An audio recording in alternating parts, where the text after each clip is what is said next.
Halo, Sobat Berbicara.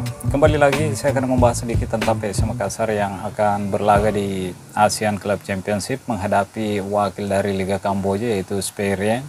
Ini pertandingan yang tentunya tidak mudah bagi anak-anak asuh Coach Bernardo Tavares karena Sperien ini merupakan juara Liga Kamboja musim lalu, dan meskipun kita tahu ada beberapa pemain penting PSM Makassar yang tidak bisa bergabung di pertandingan ini karena mungkin ada sedikit masalah kondisi fisik atau belum fit tentunya, termasuk Tito Okello dan Latir Pal, teman-teman. Jadi mudah-mudahan kedua pemain ini ya udah bisa tersedia nanti ketika berhadapan dengan Persisolo di Liga 1 pada tanggal 13 Januari nanti, teman-teman. Meskipun kita tahu ini juga pertandingan yang penting di ASEAN Club Championship ini karena PSM Makassar saat ini berada di puncak klasmen grup A dengan mengoleksi 4 poin dengan 1 kemenangan dan 1 hasil imbang. Kalau PSM Makassar mampu mengalahkan wakil dari Liga Kamboja yaitu Sperien, ini akan mendapatkan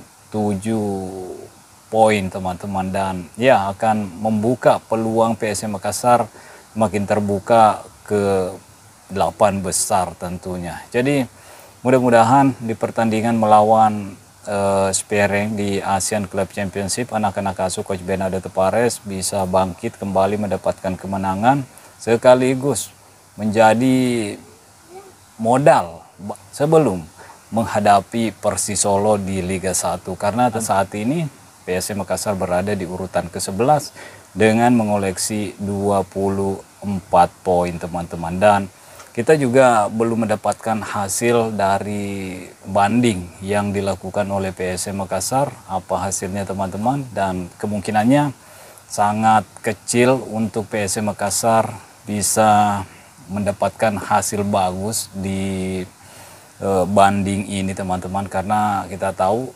keputusan dari Komdis PSSI udah turun. PSM Makassar dinyatakan WO di pertandingan melawan Barito Putra. Jadi menurut saya mungkin agak sulit untuk PSM Makassar mendapatkan hasil banding yang positif atas hukuman yang diberikan oleh Komdis PSSI. Meskipun kalau kita melihat beberapa tayangan video bahwa PSM Makassar ya bukanlah sepenuhnya bersalah dalam hal ini bermain dengan 12 pemain, tapi ya ada juga perangkat pertandingan yang seharusnya lebih jeli melihat pergantian pemain, melihat pemain-pemain yang masuk, melihat pemain-pemain yang keluar sehingga tidak terjadi seperti apa yang terjadi ketika PSM Makassar versus Barito Putra. Tapi ya kita tunggu saja apa hasil banding yang akan diraih oleh PSM Makassar.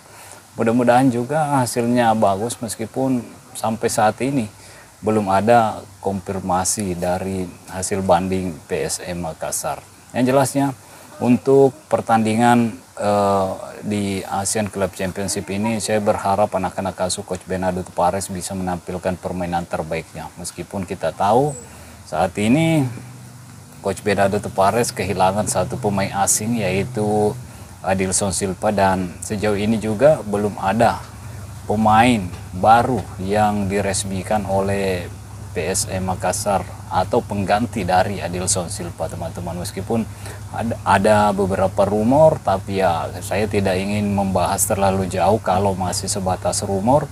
Kalau udah ada di akun resmi PSM Makassar atau ada bocoran-bocoran yang bisa dikatakan infonya A1, ya mungkin saya juga akan membahas tentang pemain-pemain ini. Tapi sejauh ini saya belum membaca, belum mendengar ada pemain baru yang direkrut oleh PSM Makassar, khususnya pemain asing pengganti Adilson Silva. Jadi kita akan menunggu juga sama seperti hasil banding PSM Makassar, pemain baru yang kita tunggu-tunggu tentunya kita benar-benar menunggu apakah ada atau tidak ada. Kalau tidak ada ya nggak apa-apa juga, dan tentunya kita juga harus mengerti dengan kondisi skuad PSM Makassar jika tidak ada pemain baru yang datang, teman-teman. Jangan terlalu banyak menuntut setiap pertandingan PSM Makassar harus mendapatkan hasil positif, karena menurut saya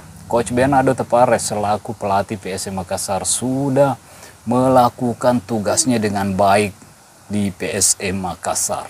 Dengan bermaterikan banyak pemain-pemain muda dikombinasikan dengan pemain-pemain asing yang baru bergabung, yang baru bermain di Liga 1 dan mampu bersaing di papan atas klasmen. Ya, tidak pantas kalau ada oknum-oknum supporter yang meneriakkan kata-kata Coach Bernardo Tavares out. Saya tidak ingin mendengar tentang hal itu, teman-teman. Itu pendapat saya pribadi. Karena Coach Bernardo Tavares udah benar-benar melakukan tugasnya dengan baik di PSM Makassar. Andaikan pelatih lain yang dikasih pemain-pemain akademi dengan beberapa pemain asing yang baru bergabung di Liga 1 dan dituntut untuk bermain atau dituntut untuk berada dan bersaing di papan atas klasmen, mungkin pelatih ini tidak akan sanggup. Tapi Coach Bernardo Tavares yang udah lama bersama PSM Makassar, apalagi di musim pertamanya udah merasakan juara bersama PSM Makassar dan tentunya udah mengetahui seberapa kuat di dalam skuad PSM Makassar, meskipun bermain dengan banyak bermaterikan pemain muda, tapi pemain-pemain PSM Makassar punya yang namanya sirine pace, teman-teman. Tidak mau kalah begitu saja, harus berjuang, harus memperlihatkan bahwa anak-anak Makassar bisa bermain dengan baik meskipun dengan bermaterikan pemain-pemain muda. Meskipun juga berbeda kalau memang ada pemain-pemain yang berpengalaman di atas lapangan dengan pemain-pemain muda yang minim pengalaman, tentunya berbeda jalannya pertandingan. Tapi dengan hasil yang diraih sejauh ini, menurut saya Coach Bernardo Tavares cukup berhasil bersama PSM Makassar. Jadi jangan sampai kita cuman bisa meneriakkan pelatih out atau pemain out. Kita juga harus melihat lebih luas, kita harus menjadi supporter yang lebih pintar juga. Yang jelasnya, saya ingin mengajak para supporter PSM Makassar lebih berpikir dewasa tentang skuad PSM Makassar, tentang hasil-hasil yang diraih oleh PSM Makassar. Yang jelasnya, kita cukup bersyukur kalau PSM Makassar mampu bersaing di papan atas klasmen dan tidak masuk ke zona degradasi musim ini. Mudah-mudahan di musim depan keuangan PSM Makassar membaik dan bisa membeli pemain-pemain yang berpengalaman dan bisa membawa hasil yang lebih baik di musim depan, teman-teman. Oke, mungkin sampai di sini dulu. Stay healthy, no baper-baper. Bye-bye.